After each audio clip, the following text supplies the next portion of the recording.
Good morning everybody. 82 lives lost on South Australian roads so far this year. It's 82 people who will not be coming home for Christmas, will not be celebrating with family and friends. It's 82 people too many that will not be around this holiday season.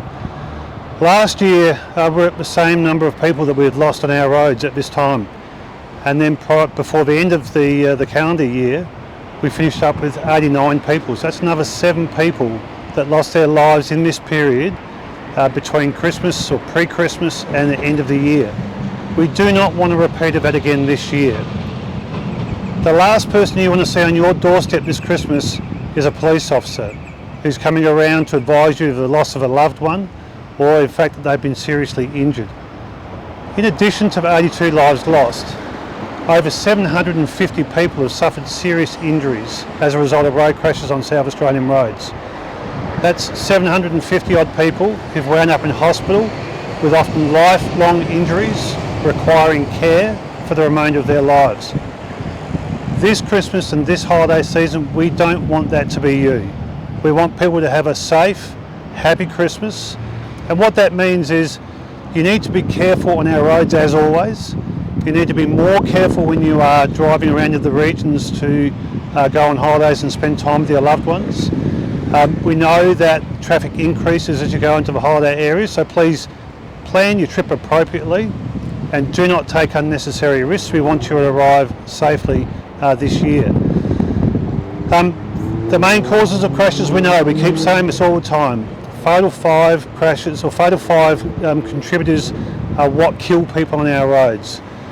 Drink and drug driving, not wearing your seatbelt, speeding, dangerous driving and distraction. And this year in particular, dangerous driving, where people are taking too many risks, and that can include simple things like overtaking on double barrier lines or running a red light or a stop sign. These are the things that are killing people on our roads, and this Christmas we want to make sure that, as I said, everyone has a safe and happy Christmas.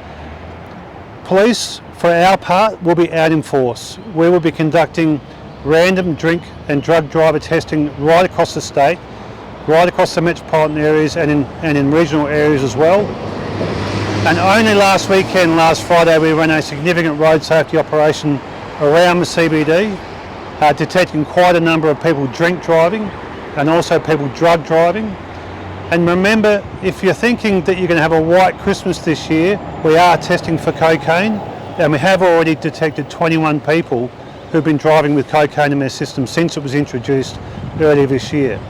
So please, the message this year is you take responsibility as well. You look after your family and friends and do the right thing.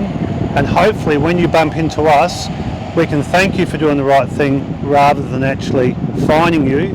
Or in a worst case scenario, you could be ending up in our cells if you've killed somebody else because of your behaviour on our roads. So please take care and drive safely this holiday holiday period. When you mentioned the dangerous driving, what have you seen this year, and do you have details as to how many crashes have involved dangerous driving? Yeah, so it's about 27% of all crashes on our roads this year that have contributed to a life lost have been as a result of dangerous driving. Now, don't be fooled into thinking that dangerous driving just includes hooning. As I said before, it can be things like tailgating, overtaking on double barrier lines, failing to give way at a stop sign or a giveaway sign, or just taking the extra risk as the traffic lights are changing and maybe running that red light. The other thing that's really crucial as we go into the festive season and the party season, particularly around New Year's Eve, is that about 21% of the lives lost in our roads this year have been pedestrians. And the vast majority of those have been in the metropolitan area, although there have been some pedestrians killed in the regions as well. So if you are out partying, if you are out with friends, what we ask is if you're walking around town, make sure you look after each other. But if you're driving around, particularly in the metropolitan area, keep an extra lookout for pedestrians because they have been overrepresented in lives lost on our roads this year. This mean more officers patrolling the streets? Yeah, so absolutely. We'll have a really strong road safety focus as we always do. We do have the extra road safety operations operating, so Operation Safe Holidays. So we will be conducting both the block testing, where you'll see a a line of people doing random breath testing and random drug driving. But as I've said many times before, you can be stopped by any police car anywhere in the state, anytime, for a drink or drug driving test. So if you want to take that risk, you will get caught. Just moving on, what information can you tell us about the Aldinga murder yesterday? Yeah, so the murder at Aldinga yesterday is not a random incident. It is an incident that's occurred between two people. A 71-year-old male is deceased, and a male has subsequently handed himself into a police station and has been arrested and charged. We've heard the accused may have had a mental episode. Can you confirm that? No, I don't have any information on that.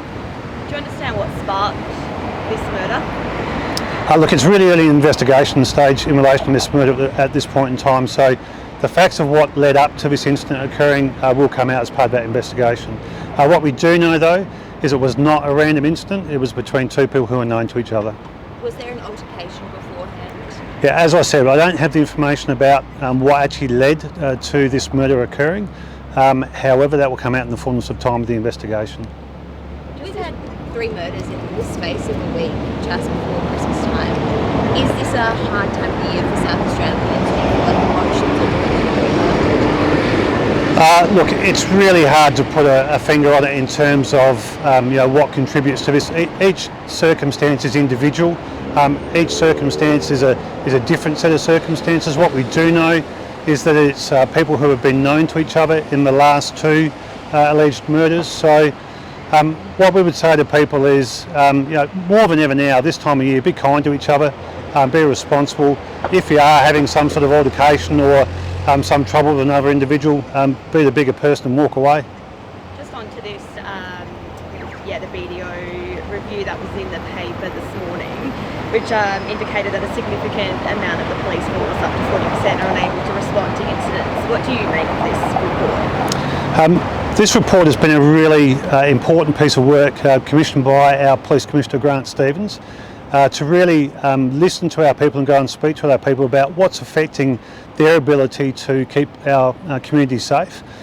So it's been an integral part of what we've looked at and how we plan to move forward. The number of police officers on the road is affected by things like annual leave, unplanned absences, police officers going on training courses, so they have to maintain their operational readiness for their equipment that they carry. So at any given time there are police officers who are either on leave or engaged in training or other duties, and some police officers obviously are injured and take some time to come back to work. What I can say though is that there are a significant number of police still out keeping our community safe. The crime rates are not out of control. In fact, they are actually reducing. So South Australia is a very safe place to live. And I can also say that the police officers on the front line are doing an amazing job. They are operating in such a challenging set of circumstances, and despite the challenges that we have, are doing an amazing job in keeping South Australians safe. The Commissioner has previously mentioned that this will be a catalyst for change and improvements. I guess what are the steps now? Will a plan be put in place? Yeah, absolutely. So we've got the recommendations obviously from the BDO report. The Commissioner has already committed to several things in terms of some changes that we're going to do, and these are not just in relation to how we police on the streets and how our frontline police officers are structured, but this is also about enhancing our leadership training for our frontline police as well, to provide as much support as we can so that they can be the best that they can be on the road and continue to do a great job in keeping South Australia safe. Ultimately, you'd like to see that improve, that more officers can respond? Well, we've got a great response capability anyway. I think that's part of the fabric of what policing is about, is that we get the job done and we pull together. So we've got a range of different police occupying positions which are flexible and are able to be deployed. And I think last week at the cricket was a great example of where, at a moment's notice, we can redeploy police to where they're needed anytime, anywhere. So is it challenging? 100% it is challenging. Are our people doing it tough on the front line? Yeah, absolutely they are. There's some challenging circumstances there as well, but they are doing an amazing job, and we're looking to make sure that we support them as an organisation and that we can actually focus how we police the community so that, again, we can continue to keep South Australians safe. as I said before, South Australia is a great place to live and a very safe place to live. Just speaking of the cricket, you had increased powers to do searches.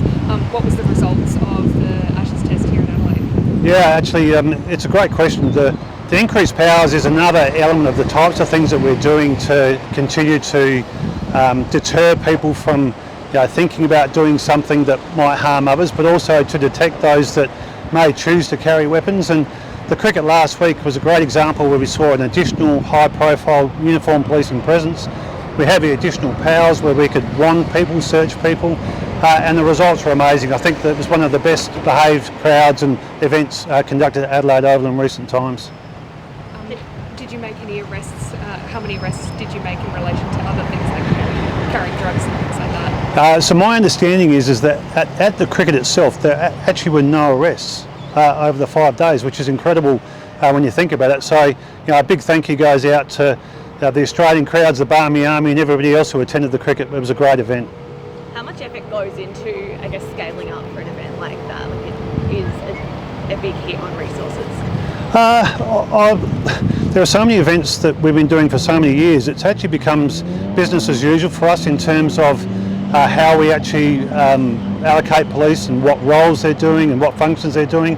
So, in addition to what we normally have, this was a pretty easy thing, a business as usual thing for us to actually bring in those additional resources, which I actually said, they're available all the time and we can flex and adapt and change, whether it's in the metropolitan area for the cricket or whether it's in the regions if they need additional assistance. We do have the ability to flex and to introduce our uniform and other specialist police wherever they're needed at any time.